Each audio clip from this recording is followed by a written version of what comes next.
Good morning. It is September 25th, 2023, your Day Weather Podcast brought to you by Cowboy State Daily. Cowboy State Daily is Wyoming's only statewide newspaper. Get your free digital subscription by hitting the subscribe button at cowboystatedaily.com.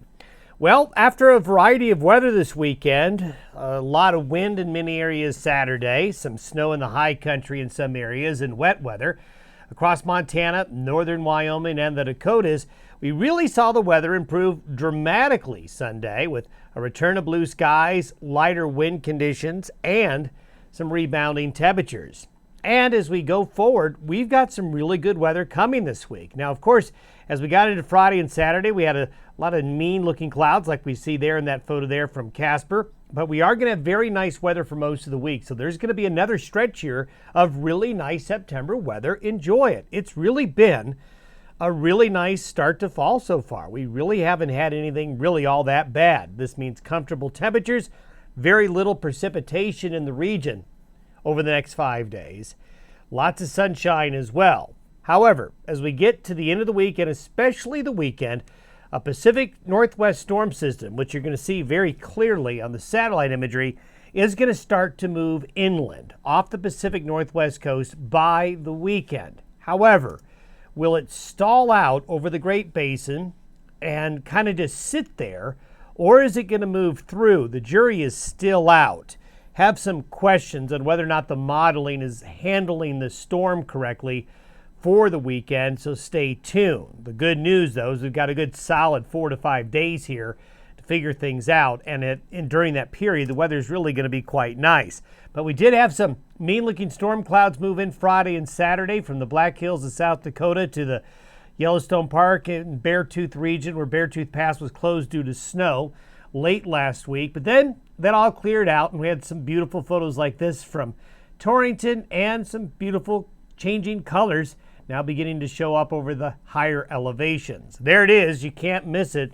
That big swirl of clouds here in the Gulf of Alaska, a mature and very deep storm there sitting off the Pacific Northwest coast. Now you're looking at that going, whoa, here it comes. But this area of low pressure is actually helping to build up a big area of high pressure over the Intermountain West and the Great Basin, because this low is kind of stalled out, and that's going to pump up this ridge of high pressure. The end result is going to be some really fair and some really nice weather conditions. There you can see that big low right there.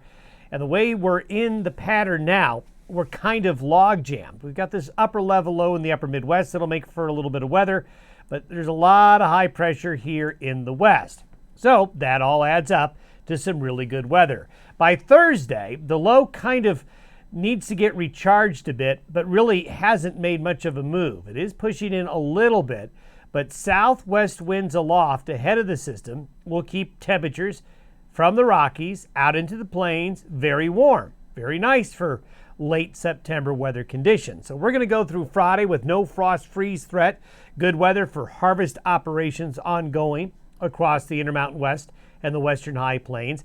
Any shower activity is going to be spotty, and temperatures on the whole for the next 5 days, this is today through Friday, you can see the coolness in the Pacific Northwest here due to the low off the coast, but for most of the Great Basin and the Rockies, temperatures at a bit above average, warm and pleasant September weather conditions. And you can see along this line and south of this line, there's very little precipitation. Yes, it's going to be wet along the west coast of Washington, Oregon, into parts of northern California where that upper level low is, and a little bit of shower activity across Montana, southern Canada, and the Dakotas, but this is really nothing remarkable. So we've got a nice week of weather ahead. Then the question marks begin to arrive.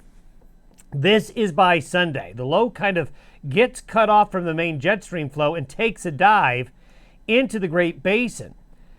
Now, what is going on with the modeling is that a lot of the models, the European, the Canadian, the GFS model to some extent, is wanting to cut the low off from the main jet stream and have it meander.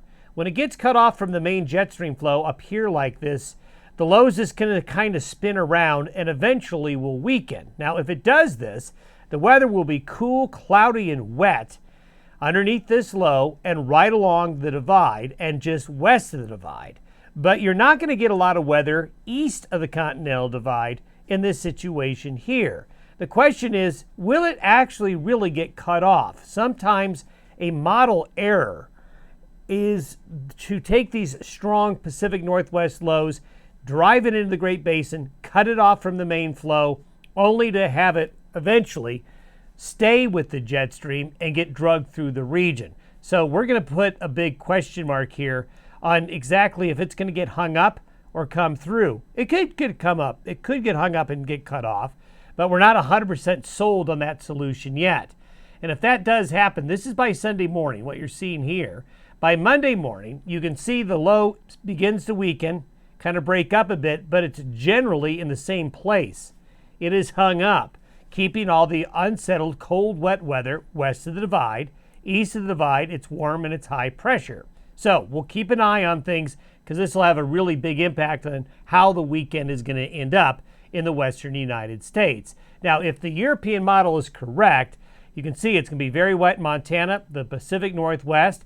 We're going to see along and west of the divide. That's where the better moisture is going to be, along and west of that black line I just drew there. Not a lot going on east of the divide, and then that's where your snow is going to fall in the high country underneath that low.